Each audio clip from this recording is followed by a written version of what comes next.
Mina ngiyolo ngibuze njalo ukuthi amaqiniso afihlelwane uhlalelwani phezulu kwamaqiniso.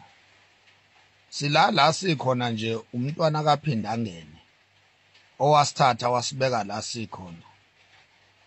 Yabona umntwana kaphinda angene isono asenza esizweni sakwaZulu. Ayangazi mina ukuthi uyoxolelwa kanjani ngisho kwelamathonga la elele khona.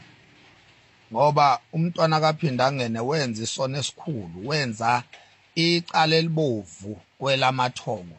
Wathatha isigodlo, wathatha isizwe, wathengisa ngaso kumaSwati. Thina amaZulu sadayiswa umntwana kaphinda angene Buthelezi, wasidayisa very cheap, esidayisela uKing Mswati, esidayisela amaSwati. Njengoba sibuswa yiSwati nje kumanje siphethwe yiSwati, lo muntu osiphethe una only 50% wegazi lomZulu. Akanalo igazi eliphelele lokuba umZulu.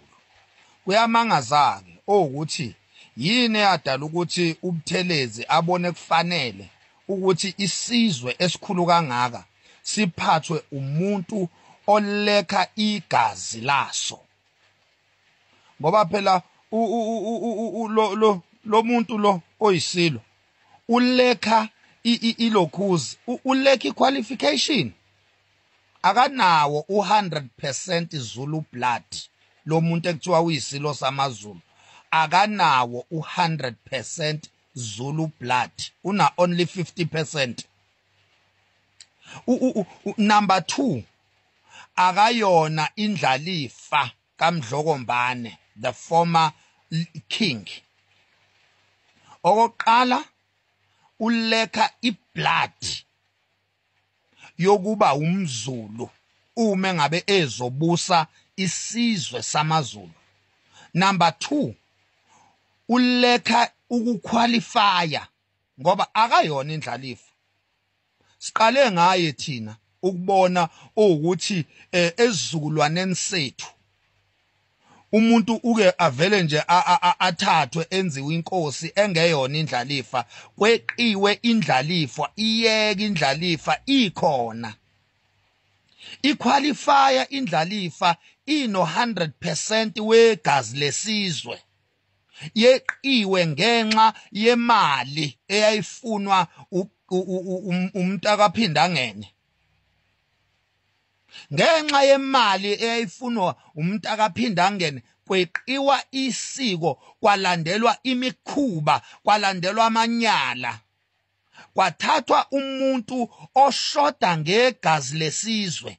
Kwathiwa lo muntu lo akabuse isizwe.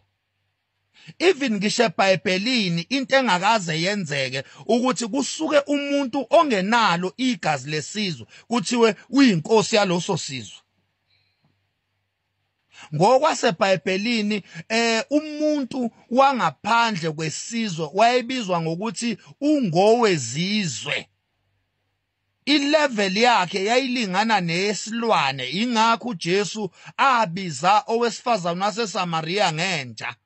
Wathi angeke ngithathe isinkwa sabantwana, esho uIsrayeli, bese ngisiphosela inja, esho umSamaria owayengowesizwe sangaphandle kuIsrayeli. Simthatha kanjani thina umuntu ongenalo igazi eliphelele lesizwe simenze inkosi yesizwe sonke esikhulu kangaka? Sakwenza kanjani lokho maZulu? Silala sikhona nje kuleli hlathi ifokoze lemnyama. Sabe komntwana kaphinda ngene la. Umntwana kaphinda ngene wawenza ushidi esizweni samaZulu. Amsekho ke manje. Wahamba, wakhothama. Ayilungiswe ke lonto. Lapha eNdlunkulu ngiyamemeza. Lapho eNdlunkulu kaZulu ngiyamemeza. Leyo Ndlunkulu akuyona yenu, eyethu siwuZulu. Leyo Ndlunkulu ngiyamemeza ngithi akulungiswe amaphutha ashiyo umntwana kaphinda ngene.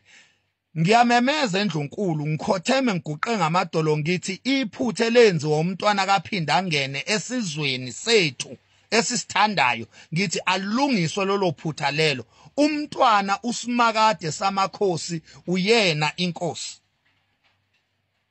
Umntwana uSimakade uyena inkosi lapha eNdlunkulu. Mina ngumuntu kazana, mina ngumfokazana, ngiyamemeza eNdlunkulu ngithi alilungiswe iphutha icala elenziwa umntwana kaphinda angene wazodavuza iNdlunkulu yesizwe. Leyo Ndlunkulu leyo akuyona yenu, akuyona nje yenu, leyo Ndlunkulu yethu siyisizwe. Indlunkulu yethu siyisizwe leyo. Manje simemeza kuyo ke leyo Ndlunkulu sithi iphuthe lenziwa umntwana kaphinda angene eseyigugele eseyihambela, sithi alungiswe lelo phutha lelo. Akuthathwe umuntu oright abekwe esihlalweni sobukhosi. Akuthathwe uSimakade umuntu ono 100% Zulu DNA, umuntu oyindlalifa kaMdlokombane. Ngoba sikhule thina sazi ukuthi inkosi mayikhothama isihlalo sithathwa indlalifa yenkosi. Sikhule sazi lokho thina. Akukho lokho enakwenza, asikwazi thina lokho thina sikhule sazi ukuthi inkosi ebusayo uma ngabe ikhothama isitulo isihandover noma isitulo kuhlala kuso ilokhuzi indlalifa. Sikhule thina sazi ukuthi ubukhosi ngokuba nendlalifa. Uma ngabe kanti ubukhosi, checka bonke ubukhosi iAfrika yonke, checka bonke ubukhosi, ubukhosi ngendlalifa. Ubukhosi ngendlalifa. Ubukhosi sicela uSimakade athathe isihlalo bakwethu. Sikhathela amahlazo, sikhathela amanyala thina lo muntu obusy unyela isihlalo sobukhosi lapho kwaZulu. Sikhathele nje. Yilo muntu obusy owona into osifaka emahlazweni osihlekanisa nezizwe. Sikhathele yilo muntu. Sikhathele nje. Sikhathele lo muntu. Lo owashuthwa zifebe edlifebe laphana zaze edaka utshwala zaze zamshutha eselele edakiwe ehona. Isilo sethu sona lesi. Hayi mina ngiyakhothama eNdlunkulu ngithi sicelani isilungiselele liphutha senkingeni siwuZulu. Asiphumelela siyindawo ngenxa yalomuntu enasifakela yena esihlalweni. Sicelani imsuse. Akaphindele eSwatini la ekhulele khona lo muntu. Angeke sibuswe amaSwati siwuZulu. Ngeke sibuswe amaSwati siwuZulu. Ngiyaphinda futhi ngithi ngeke sibuswe amaSwati siwuZulu. MaZulu nithuleleni. Nithuleleni MaZulu. Kusuka umfana eSwatini. Umshana wenkosi uMswati. Uzoqhwaga isihlalo sobukhosi siwuZulu sikhona. Nithuleleni MaZulu. Lo muntu akanawo 100% wegazi lamaZulu. Usiphethe kanjani siwuZulu? Usiphethe kanjani lo muntu akanawo 100% wegazi lethu? Ungowezizwe. Usiphethe kanjani? Ayilungiswe lonto. Umntwana kaphinda angene washiya onile kwaZulu. Ulele nje phansi kwelamathongo nje wonile esizweni umntwana kaphinda angene. Umntwana kaphinda angene into eyibaluleke kuye ipolitiki nemali. Isizwe wadayisa ngaso, waqala wadayisa ngaso kubelungu isizwe. Umntwana kaphinda angene. Uthe mayesedayise ngaso kubelungu wabona ukuthi akwanele. Ekugcineni ngci eseyihambele emhlabeni wathatha isizwe wanikela ngaso waphisana ngaso kuKing Mswati.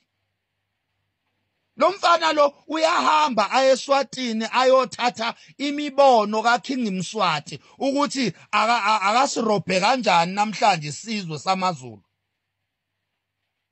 Ngimelene nalomuntu ohleli esihlalweni sikaMdlokombane, ngimelene ukuya nokubuya.